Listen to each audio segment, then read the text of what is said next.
The end of बाईपोलैरिटी, यहाँ पे इसका मतलब क्या समझ में आता है? द एंड ऑफ बाईपोलैरिटी मतलब कि कोई दो नेशन ऐसे हैं पॉलिटिकल साइंस में, क्योंकि हम डिस्कस कर रहे हैं, जो बिल्कुल north pole and south pole की तरह जो है, पोल्स की तरह जो है, मतलब एक दूसरे के अगेंस्ट थे आइडियोलॉजी में, ठीक है। और उस चीज़ का एंड हो गया कि किसकी आइडियोलॉजी जो है वो अब सुप्रीम है।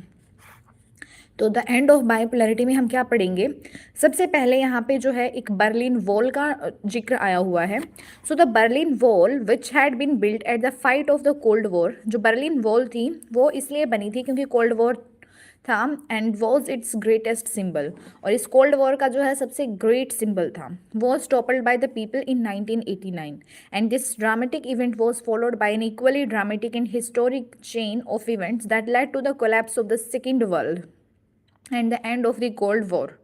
Germany divided after the second world war, Germany जो है वो डिवाइड हुआ था after second world war, was unified, वो यूनिफाई हुआ one after another. The 8 east European countries that were part of the Soviet bloc, मतलब 8 east European countries जो थे वो सोवियत ब्लॉक के पार्ट थे, रिप्लेस्ड देयर कम्युनिस्ट गवर्नमेंट्स, उन्होंने replace किया अपनी कम्युनिस्ट गवर्नमेंट को in response to the mass demonstrations, and the Soviet Union stood by as the cold war began to end, not by military means but as a result of mass actions by ordinary men and women। मतलब कोई military actions नहीं हुआ इसमें, जो साधारण आदमी थे उन सब के द्वारा ही। Eventually the Soviet Union itself disintegrated, Soviet Union अपने आप ही डिसइंटीग्रेट हो गया, मतलब वो क्या हो गया? डिस्कनेक्ट हो गया, डिसइंटीग्रेट हो गया। In this chapter we discuss the meaning, the causes and the consequences of disintegration of the second world, जो सेकेंड वर्ल्ड था वो कैसे उसका डिसइंटीग्रेशन हुआ। We also discuss what happened to that part of the world after the collapse of the communist regimes, हम ये भी discuss करेंगे कि फिर बाद में क्या हुआ वर्ल्ड का कोलैप्स होने के बाद कम्युनिस्ट रिजाइम्स का, and how India relates to these countries now, और कैसे इंडिया जो है आज इन कंट्रीज के साथ जो है रिलेट करता है। यहाँ पे जो नेक्स्ट दिखाया गया है द बर्लिन वॉल के बारे में, symbolise the division between the capitalist and the communist world. ये क्या है, किस चीज़ का सिंबल है? कैपिटलिस्ट एंड कम्युनिस्ट वर्ल्ड के बीच का जो है डिवीजन का सिंबल है। बिल्ड इन 1961, ये 1961 में बना था, to separate east Berlin from the west Berlin, किसको सेपरेट करने के लिए? ईस्ट बर्लिन को वेस्ट बर्लिन से सेपरेट करने के लिए। This more than 150 kilometre long wall stood for 28 years, ये 150 किलोमीटर से भी लंबी दीवार जो है 28 सालों के लिए जो है खड़ी रही, and was finally broken by the people on 9 नवंबर 1989। तो ये बाद में टॉपल कब हुई? 9 नवंबर 1989 को। This marked the unification of two parts of Germany and the beginning of the end of the communist bloc. इससे क्या होता है? ये मतलब एक निशानी है, यूनिफिकेशन हो गया टू पार्ट्स ऑफ जर्मनी का, एंड बिगिनिंग हो गया एंड ऑफ कम्युनिस्ट ब्लॉक का। So the picture here depicts, ये पिक्चर यहाँ पे क्या शो करती है? ये पिक्चर यहाँ पे ये दिखाती है कि people making a tiny hole in the wall and a section of the wall open to allow free movement, and the Berlin wall as it stood before 1989। ठीक है, तो ये सारी चीज़ें जो है यहाँ पे दिखाई गई हैं। ये दीवार है और इसमें जो है होल दिखाया गया है, ये दीवार है और इसमें क्या दिखाया गया है? ये होल दिखाया गया है। ओके, और पहले जो है ये दीवार इस तरीके से थी, अब ये दीवार जो है नहीं रही, इस तरीके से ये चीज़ें दिखाई गई है इधर। उसके बाद जो नेक्स्ट है वो क्या है? नेक्स्ट जो दे रखा है ये है leaders of the Soviet Union. Vladimir Lenin 1870 to 1924 तक का ये जो है फाउंडर हैं बोल्शेविक कम्युनिस्ट पार्टी के, leader of the Russian revolution of 1917 and the founder head of the USSR during the most difficult period following the revolution 1917 to 1924 तक का, a practitioner of Marxism and a source of inspiration for communists all over the world। ये है Vladimir Lenin, इनका नाम दिया गया है। उसके बाद जो नेक्स्ट है वो क्या है? What was the Soviet system, Soviet system जो है वो क्या था? So the union of Soviet socialist republics, इसकी फुल फॉर्म है यूएसएसआर की। The union of Soviet socialist republics USSR came into being after the socialist revolution in Russia by, Russia में कब हुआ था सोशलिस्ट रेवोल्यूशन? 1917 में, and the revolution was inspired by the ideals of socialism. और ये जो revolution था 1917 का रशिया में, वो इंस्पायर हुआ था किससे? जो सोशलिज्म के आइडियाज़ हैं उससे, as oppose to the capitalism, जो कि अपोज कर रहे थे कैपिटलिज्म को, and the need for an egalitarian society, और वो एक मतलब इगैलिटेरियन सोसाइटी जो है बनाना चाहते थे।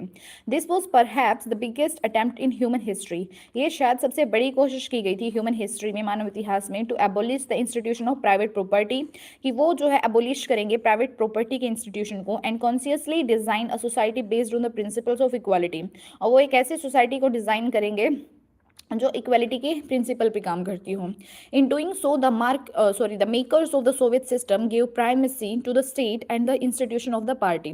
ऐसा करने में जो सोवियत सिस्टम जिन्होंने बनाया था उन्होंने प्राइमेसी दी स्टेट को, मतलब कंट्री को, and the institution of the party को। The Soviet political system centred around the communist party and no other political party. वहाँ पे सिर्फ कम्युनिस्ट पार्टी थी और दूसरी कोई पार्टी नहीं थी, कोई अपोजिशन जो है वो अलाउ नहीं था। The economy was plan and controlled by the state. So सारी की सारी इकोनॉमी जो है वो प्लान की गई और कंट्रोल की गई किसके द्वारा? स्टेट के द्वारा। After the second world war, जब सेकेंड वर्ल्ड वॉर हो गया, the east European countries that the Soviet army had liberated from the fascist forces came under control of the USSR, and the political and the economic system of all these countries were modeled after the USSR, and this group of countries was called the second world or as the socialist bloc। इसको क्या बोला गया? second world बोला गया या फिर socialist bloc बोला गया। the Warsaw Pact, a military alliance, held them together। तो Warsaw Pact हुआ, military alliance हुआ दोनों के साथ। the USSR was the leader of the bloc, और जो USSR था वो क्या था? लीडर था उस ब्लॉक का। so the Soviet Union became a great power after the second world war। तो जो सोवियत यूनियन था वो एक ग्रेट पावर बन गया था सेकेंड वर्ल्ड वॉर के बाद। The Soviet economy was then more developed than the rest of the world except for the US। Soviet economy जो है वो बहुत ज़्यादा डेवलप कर रही थी सिर्फ यूएस को छोड़ के। It had a complex communication network, इसके पास कॉम्प्लेक्स कम्युनिकेशन नेटवर्क था। वास्ट एनर्जी रिसोर्सेज थी including oil, iron and steel, सब कुछ था। machinery production and transport sector that connected its remotest areas with efficiency। It had a domestic consumer industry that produced everything from pins to cars। मतलब वहाँ पे क्या था? Pin से लेके कार तक सारी चीज़ें जो है प्रोड्यूस हो जाती थी। दो there quality did not match that of the western capitalist countries. बाकी उनकी जो क्वालिटी थी वो इतनी अच्छी नहीं थी जो कि बाकी वेस्टर्न कैपिटलिस्ट कंट्रीज की थी। The Soviet state insured a minimum standard of living for all citizens. जो सोवियत स्टेट था उसने इंश्योर किया कि मिनिमम स्टैंडर्ड ऑफ लिविंग जो है हर सिटीजन के पास होगा। And government subsidised basic necessities. Government ने जो है बेसिक नेसेसिटीज के लिए भी सब्सिडी दी थी, including health, education, child care and other welfare schemes. State ownership was the dominant form of ownership. वहाँ पे जो स्टेट ओनरशिप थी वो डोमिनेंट फॉर्म ऑफ ओनरशिप थी। Land and productive assets were owned and controlled by the Soviet state. जो land थी, productive assets थे, वो सभी ओन किए जाते थे, कंट्रोल किए जाते थे, किसके द्वारा? सोवियत स्टेट के द्वारा। And the Soviet system however became very bureaucratic. तो जो सोवियत सिस्टम था वो बहुत ज़्यादा ब्यूरोक्रेटिक बन गया था एंड अथॉरिटेरियन बन गया था, making life very difficult for its citizens. और उससे क्या हो गया था? जो लोगों की ज़िंदगी थी वो बहुत ही डिफिकल्ट हो गई थी। Lack of democracy and the absence of freedom of speech. यहाँ पे जो है डेमोक्रेसी की कमी थी, मतलब थी नहीं democracy, and absence of freedom of speech, बोलने के भी कोई राइट नहीं थे। Stifled people who often express their dissent in jokes and cartoons, जो कि अपने भावनाओं को एक्सप्रेस करते थे जोक्स एंड कार्टून्स के through. Most of the institutions of the Soviet state needed reform. बहुत सारे जो इंस्टीट्यूशंस थे सोवियत स्टेट के उनको सुधार की आवश्यकता थी। The one party system represented by the communist party of the Soviet union had tight control over all institutions. जो कम्युनिस्ट पार्टी, जो सोवियत यूनियन की वन पार्टी जो सिस्टम था उसका जो है ऑल ओवर जो इंस्टीट्यूशंस है उसमें बिल्कुल टाइट कंट्रोल था। एंड वॉज अनअकाउंटेबल, और वो कोई भी मतलब जवाब नहीं देता था, कुछ भी रिस्पॉन्सिबल नहीं था to the people demands. The party refuse to recognise the urge of the people in the 15 different republics. जो पार्टी थी ना उसने मना कर दिया, मतलब जो भी लोगों को अर्ज थी 15 डिफरेंट रिपब्लिक्स में, that formed the Soviet Union to manage their own affairs, including their cultural affairs. Although on paper Russia was only one of the 15 republics that together constituted the USSR, in reality Russia dominated everything। हर चीज में क्या कर रहा था? Russia जो है वो dominate कर रहा था। And people from other regions felt neglected and other often suppressed. तो हर बाकी जो 15 थे रीजन्स, वहाँ के लोग जो है अपने आप को नेग्लेक्टेड फील करते थे और मतलब सप्रेस्ड भी फील करते थे। ठीक है, उसके बाद जो नेक्स्ट है वो क्या है? यहाँ पे नेक्स्ट जो है वो ये है, इन द आर्म रेस, मतलब जो हथियारों की रेस लगाई अगर हम, मतलब कौन ज़्यादा बना रहा है। The Soviet Union manage to match the US from time to time. तो सोवियत जो है वो हमेशा ही टाइम टू टाइम जो है कि हम भी यूएस से जितने ही मतलब वो आर्म्स जो है वो बना लेंगे, वो मैच करता था, बट एट ग्रेट कॉस्ट, लेकिन इसको बहुत कीमत चुकानी पड़ती थी। The Soviet Union lagged behind the west in technology. Technology. Soviet Union जो है वेस्ट से जो है पीछे रह गया टेक्नोलॉजी में, इंफ्रास्ट्रक्चर में। एग्जाम्पल हो गया ट्रांसपोर्ट का power, and most importantly in fulfilling the political और economic aspirations of the citizen. And the Soviet invasion of Afghanistan, Soviet ने जो है इन्वेजन कर दिया अफगानिस्तान पे इन 1979। इसने और भी वीक कर दिया सिस्टम को even further. Though wages continue to grow, जो वेजेस थे वो मतलब बढ़ते रहे। Productivity and technology fell considerably behind that of the west, और प्रोडक्टिविटी और टेक्नोलॉजी जो है वो क्या होती गई, पीछे चली गई वेस्ट के कंपैरिजन में। And this led to the shortages in all consumer goods, तो इससे क्या हो गया, शॉर्टेज होगी कंज्यूमर गुड्स में। Food imports increased every year, जो फूड इंपोर्ट्स था वो मतलब बढ़ता रहा हर साल। And the Soviet economy was faltering in the late 1970s and became stagnant, और जो सोवियत इकोनॉमी थी वो फॉल्टरिंग हो गई इन द लेट 1970s और क्या हो गई, वो स्टेगनेंट बन गई। ठीक है, उसके बाद नेक्स्ट जो है वो ये है यहाँ पे Gorbachev and the disintegration. So Mikhail Gorbachev who had become general secretary of the communist party, ये जनरल सेक्रेटरी बने कम्युनिस्ट पार्टी के of the Soviet Union in 1985, sought to reform this system. उसने जो है इस सिस्टम को जो है सुधारने की कोशिश की। Reforms were necessary to keep the USSR abreast of the information and technological revolutions taking place in the West. However, Gorbachev's decision to normalize relations with the West and democratize and reform the Soviet Union had some other effects that neither he nor anyone else intended or anticipated. And the people in the East European countries, which were part of the Soviet bloc, started to protest against their own government and Soviet control. Unlike in the past, the Soviet Union under Gorbachev did not intervene when the disturbances occurred and the communist regimes collapsed one after another. फिर उसके बाद क्या होता है, these developments were accompanied by a rapidly escalating crisis within the USSR that hastened its disintegration. Gorbachev initiated the policies of economic and political reform and democratization within the country. The reforms were opposed by the leaders within the Communist Party. Communist Party के leaders ने काफ़ी उनको जो है वो क्या किया, oppose किया, लेकिन डेमोक्रेसी को जो है वो मतलब गोरबाचेव ने जो है लोगों को दिखा दिया कि what is democracy. So leaders of the Soviet Union, ये है जोसेफ स्टालिन 1879 to 1953, और successor to the Lenin, and led the Soviet Union during its consolidation. 1924 to 1953 begin rapid industrialization and forcible collectivization of agriculture, credited with the Soviet victory in the Second World War, held responsible for the Great Terror of the 1930s, authoritarian functioning and elimination of the rivals within the party. Now a coup took place in 1991. 1991 में एक कू हुआ that was encouraged by Communist Party hardliners. The people had tasted freedom by then and did not want the old style rule of the Communist Party. Boris Yeltsin emerged as a national hero in the opposing this coup, and the Russian Republic, where Yeltsin won a popular election, began to shake off centralized control. Power began to shift from the Soviet center to the republics, and especially in the more Europeanized part of the Soviet Union, which saw themselves as sovereign states, and the Central Asian republics did not ask for the independence and wanted to remain with the Soviet Federation. In December 1991, under the leadership of Yeltsin, Russia, Ukraine, and Belarus, three major republics of the USSR declared that the Soviet Union was disbanded and the Communist Party of the Soviet Union was banned, and capitalism and democracy were adopted as the basis for the post-Soviet republics. ठीक है, उसके बाद next जो है वो क्या है, next जो है ये है Nikita Khrushchev 1894 to 1971, leader of the Soviet Union 1953 to 1964, denounced Stalin's leadership style and introduced some reforms in 1956, suggested peaceful coexistence with the West involved in suppressing popular rebellion in Hungary and in the Cuban Missile Crisis. A Communist Party bureaucrat drives down from Moscow to a collective farm to register a potato harvest. Comrade farmer, how has the harvest been this year? And the official asks.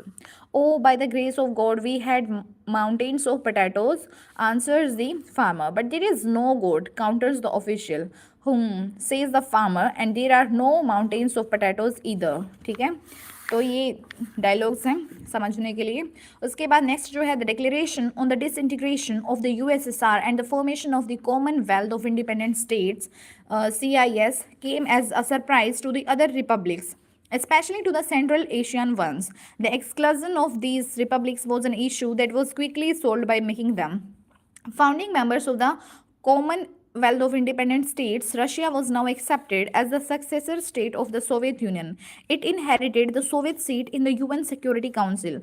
Russia accepted all the international treaties and commitments of the Soviet Union. It took over as the only nuclear state of the post Soviet space and carried out some nuclear disarmament measures with the US. The old Soviet Union was thus dead and buried. Why did the Soviet Union disintegrate? How did the second most powerful country in the world suddenly disintegrate? And this is a question worth asking not just to understand the Soviet Union and the end of communism, but also because it is not the first and may not be the last political system to collapse. While there are unique features of the Soviet collapse, there may be more general lessons to be drawn from this very important case. There is no doubt that the internal weaknesses of the Soviet political and economic institutions, which failed to meet the aspirations of the people, were responsible for the collapse of the system. Economic stagnation for many years led to the severe consumer shortages, and a large section of the Soviet society began to doubt and question the system, and to do so openly. Why did the system become so weak, and why did the economy stagnate? The answer is partially clear. The Soviet economy used much of its resources in maintaining a nuclear and military arsenal and the development of its satellite states in the Eastern Europe and within the Soviet system, the five Central Asian republics in particular. This led to a huge economic burden that the system could not cope with. At the same time, ordinary citizens became more knowledgeable about the economic advance of the West, and they could see the disparities between their system and the systems of the West. After years of being told that the Soviet system was better than the Western capitalism, the reality of its backwardness came as a political and psychological shock. So the Soviet Union had become stagnant in an administrative and political sense as well, and the Communist Party that had ruled the Soviet Union for over 70 years was not accountable to the people. Ordinary people were alienated by slow and stifling administration, rampant corruption, and the inability of the system to correct the mistakes it had made. The unwillingness to allow more openness in the government and the centralization of authority in a vast land. Worse still, the party bureaucrats gained more privileges than ordinary citizens. People did not identify with the system and with the rules, and the government increasingly lost popular backing. Gorbachev's reform promised to deal with these problems. Gorbachev के reforms ने promise किया कि वो deal करेंगे सारी की सारी problems से. Gorbachev promised to reform the economy, catch up with the West, and loosen the administrative system. You may wonder why the Soviet Union collapsed. आप हैरान होंगे कि जो Soviet Union है वो क्यों collapse हुआ. In spite of Gorbachev's accurate diagnosis of the problem and his attempt to implement the reforms, here is where the answers become more controversial, and we have to depend on the future historians to guide us better. The most basic answer seems to be that when Gorbachev carried out his reforms and loosened the system, he set in motion forces and expectations that few could have predicted and became virtually impossible to control. And there were sections of the Soviet society which felt that Gorbachev should have moved much faster, and were disappointed and impatient with his methods. They did not benefit in this way they had hoped, or they benefited too slowly. Others, especially members of the Communist Party and those who served by the system, took exactly the opposite view. They felt that the power and privileges were eroding and Gorbachev was moving too quickly. In this tug of war, Gorbachev lost support on all sides and divided public opinion. Even those who were with him became disillusioned as they felt that he did not adequately defend his own policies. ये कौन है? तो ये जो है ये है Leonid ब्रेजिनोव.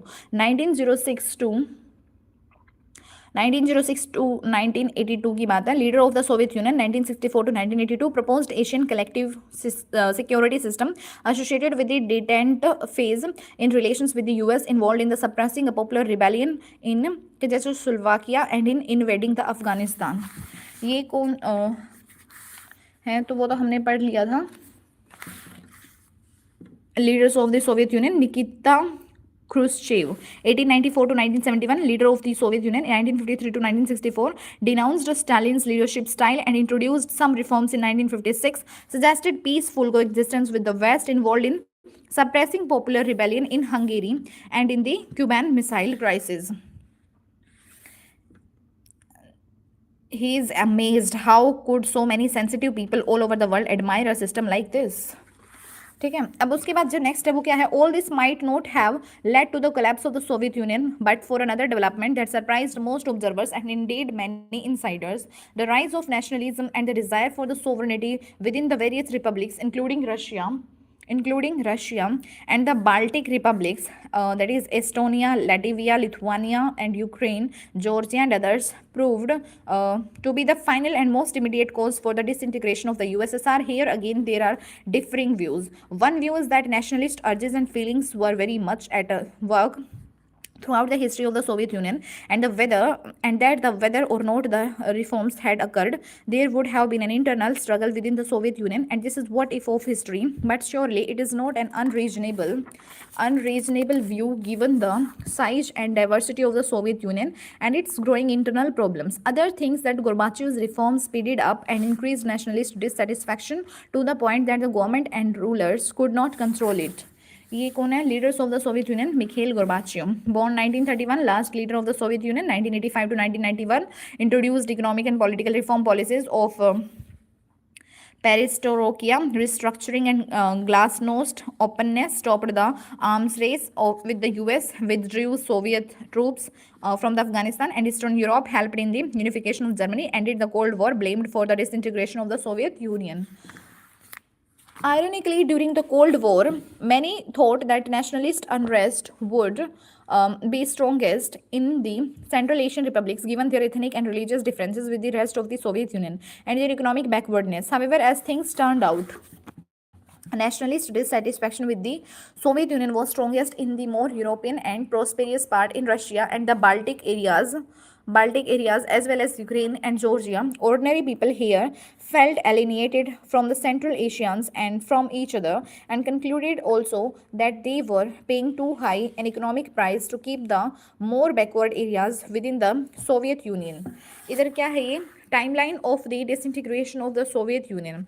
1985 March में Mikhail Gorbachev elected as the general secretary of the communist party of the Soviet Union, appoints जो है Boris Yeltsin as the head of the Communist Party in Moscow, initiates a series of reforms in the Soviet Union. 1988 June में independence movement begins in Lithuania, later spreads to Estonia and Latvia. 1989 अक्टूबर में Soviet Union declares that the Warsaw Pact members are free to decide their own future. Berlin Wall falls in November.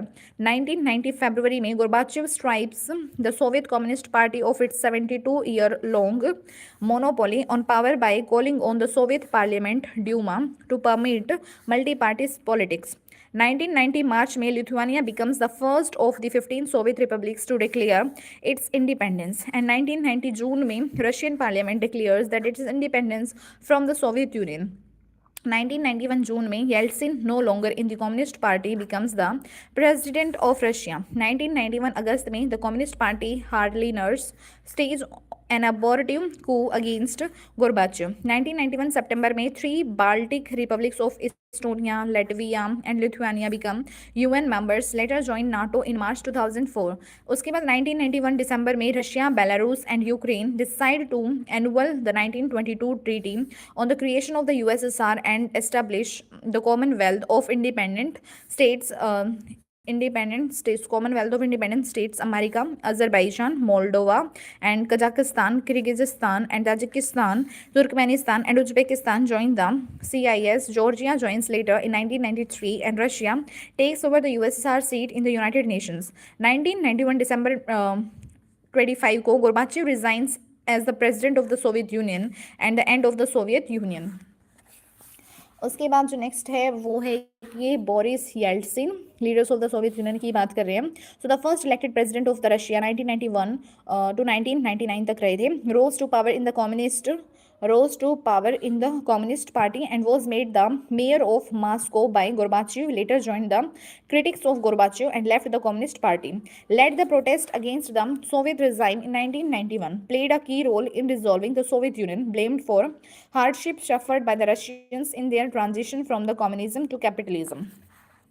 Consequences of disintegration. So the collapse of the Second World of the Soviet Union and the socialist system in Eastern Europe had profound consequences for the world politics. Let us note here three broad kinds of enduring changes that resulted from it. Each of these had a number of effects that we cannot list here. First of all, it meant that the end of the Cold War confrontations and the ideological dispute over whether the socialist system would beat the capitalist system was not an issue anymore. Since this dispute had engaged the military of the two blocs, had triggered a massive arms race and accumulation of nuclear weapons, and had led to the existence of military blocs. The end of the confrontation demanded an end to this arms race and a possible new peace. Second, power relations in world politics changed, and therefore the relative influence of ideas and institutions also changed. The end of the Cold War left open two possibilities. Either the remaining superpowers would dominate and create a unipolar system, or different countries or groups of countries could become important players in the international system, thereby bringing in a multipolar system where no one power could dominate. As it turned out, the US became the sole superpower backed by the power and prestige of the US. The capitalist economy was the dominant economic system internationally. Institutions like the World Bank and International Monetary Fund became powerful advisors to all these countries since they gave them loans for their transitions to capitalism. Politically, the notion of liberal democracy emerged as the best way to organize political life.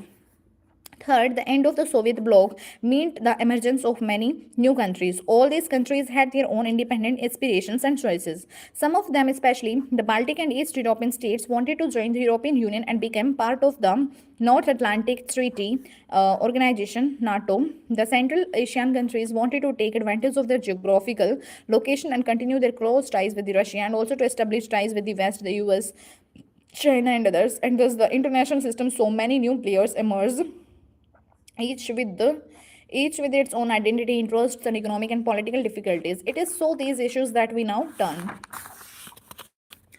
Now, यहाँ पे देखो, she heard someone say the end of the Soviet Union does not mean the end of socialism. Is that possible? आप बताएंगे इसका answer. उसके बाद जो next है ये क्या है? Map of central eastern Europe and the Commonwealth of independent states जो है वो दे रखा है. तो यहाँ पे देखते चलो. Locate the Central Asian republics on the map. तो यहाँ पे क्या चीज़ें दी गई हैं? The boundaries and names shown and designations used on this map do not imply official endorsement और acceptance by the United Nations. इधर क्या क्या दिखा रखा है? FYR Macedonia, Albania, Kosovo under UNSC, और उसके बाद बोस्निया एंड हर्जिगोविना, क्रोएशिया और स्लोवेनिया और मॉन्टेनीग्रो, सर्बिया, और ये बेलारूस, ये यूक्रेन, ये है मोल्डोवा, रोमानिया, बल्गेरिया, टर्की है, ये रशिया है, ये जॉर्जिया, अजरबैजान, आर्मेनिया, और ये तुर्कमेनिस्तान, उज्बेकिस्तान और कजाकिस्तान, और ये किर्गिज़िस्तान और Tajikistan. So this is the map. Okay, now let's talk about the shock therapy. Shock therapy का मतलब यहाँ पे ये नहीं है कि किसी को करंट लगा देना है. The collapse of communism was followed in the most of this countries by a painful process of transition from an authoritarian socialist system to the democratic capitalist system. The model of transition in Russia, central Asia and east Europe that was influenced by the World Bank and IMF came to be known as shock therapy. Shock therapy varied in intensity and speed amongst the former Second World countries, but its direction and features were quite similar. Each of these countries was required to make a total shift to a capitalist economy, which meant rooting out completely any structures evolved during the Soviet period. Above all, it meant that private ownership was to be the dominant pattern of ownership of property. Privatization of state assets and corporate ownership patterns were to be immediately brought in. Collective farms were to be replaced by the private farming and capitalism in agriculture. This transition ruled out any alternate or third way other than the state-controlled socialism or capitalism.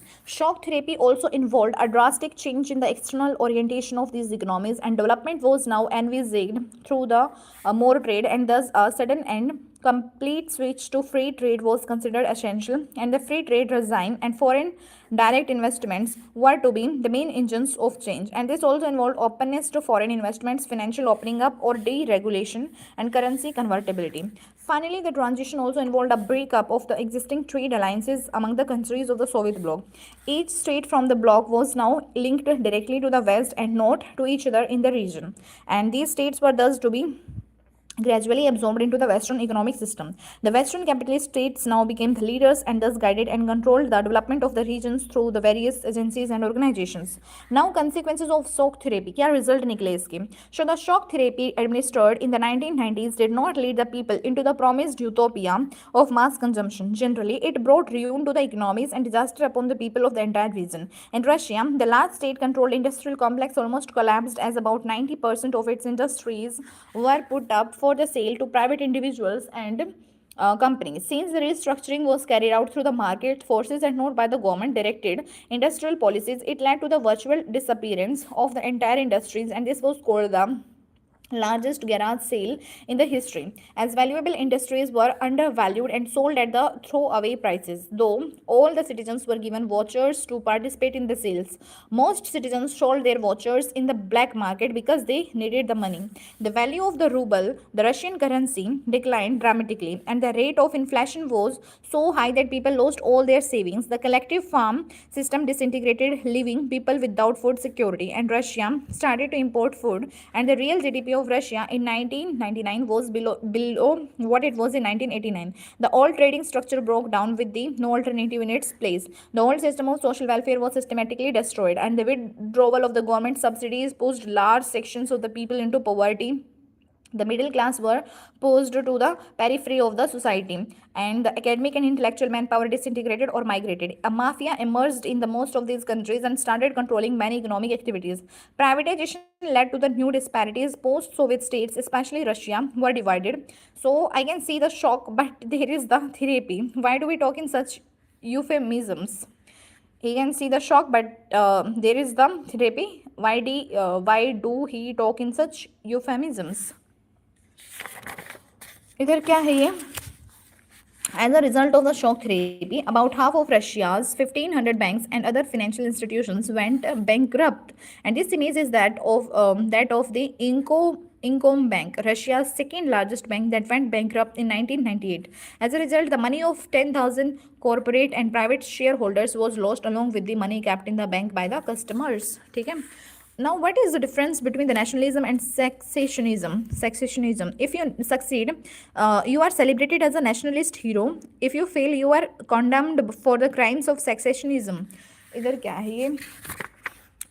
So, post-Soviet states, especially Russia, were divided between rich and the poor regions. Unlike the earlier system, there was now great economic inequality between the people. The construction of the democratic institution was not given the same attention and priority as the demands of economic transformation. The constitutions of all these countries were drafted in a hurry, and most, including Russia, had a strong executive president with the widest possible powers that rendered elected parliaments relatively weak. In Central Asia, the presidents had great powers, and several of them became very authoritarian. For example, the presidents of Turkmenistan and Uzbekistan appointed themselves to the power first for the 10 years and then extended it for the another 10 years, and they allowed no dissent or opposition. A judicial culture and independence of the judiciary was yet to be established in most of these countries. Most of these economies, especially Russia, started reviving in 2000, 10 years after their independence, and the reasons for the revival for the most of their economies was the export of natural resources like oil, natural gas, and minerals. Azerbaijan, Kazakhstan, Russia, Turkmenistan, and Uzbekistan are major oil and gas producers. Other countries have gained because of the oil pipelines that cross their territories for which they get rent. Some amount of manufacturing has restarted. Now, tensions and conflicts की अगर हम बात करें, so most of the former Soviet republics are prone to conflicts, and many have had civil wars and insurgencies. Complicating the picture is the growing involvement of outside powers. In Russia, two republics, Chechnya and Dagestan, have had violent secessionist movements. Moscow's method of dealing with the Chechen rebels and indiscriminate military bombings have led to many human rights violations but failed to deter the aspirations for independence. In Central Asia, Tajikistan witnessed a civil war that went on for the 10 years till 2001. The region as a whole has many sectarian conflicts. In Azerbaijan's province of Nagorno-Karabakh, some local Armenians want to succeed and join the Armenia. In Georgia, the demand for the independence has come from the two provinces, resulting in a civil war. There are movements against the existing regimes in Ukraine, Kyrgyzstan, and Georgia. Countries and provinces are fighting over the river waters. All this had led to the instability, making life difficult for the ordinary citizens. The Central Asian republics are areas with vast hydrocarbon resources, which have brought them economic benefits. Central Asia has also become a zone of competition between outside powers and oil companies, and the region is next to the Russia, China, Afghanistan, and Pakistan, and close to the West Asia.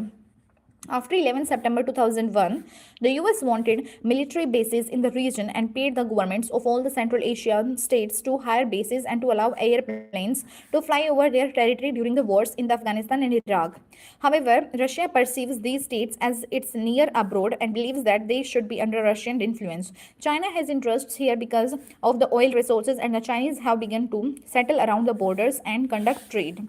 In Eastern Europe, Czechoslovakia split peacefully into two, with the Kazakhs and Slovaks forming independent countries. But the most severe conflict took place in the Balkan republics of the Yugoslavia after 1991. It broke apart with the several provinces like the Croatia, Slovenia, and Bosnia and Herzegovina declaring independence. Ethnic Serbs opposed this, and a massacre of non-Serb Bosnians followed.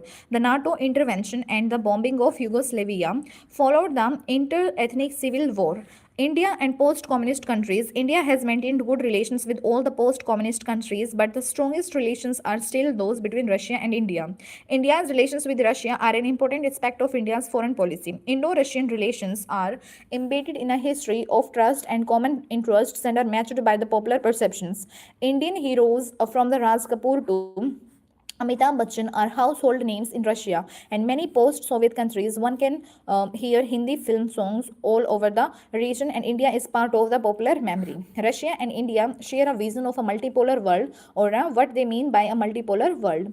इधर जो है make a list of the similarities between India and the USSR in the political and economic ideologies. इस question को खुद से करना है. Now Bollywood stairs Uzbek passions. 7 years after the Soviet Union collapsed, the Uzbek passion for the Indian films continues. Within months of the release of the latest film in India, pirate copies were already on the sale in the Uzbek capital Tashkent.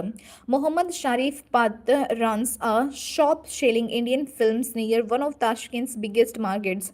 He is an Afghan who brings videos from the Pakistani frontier town Peshawar.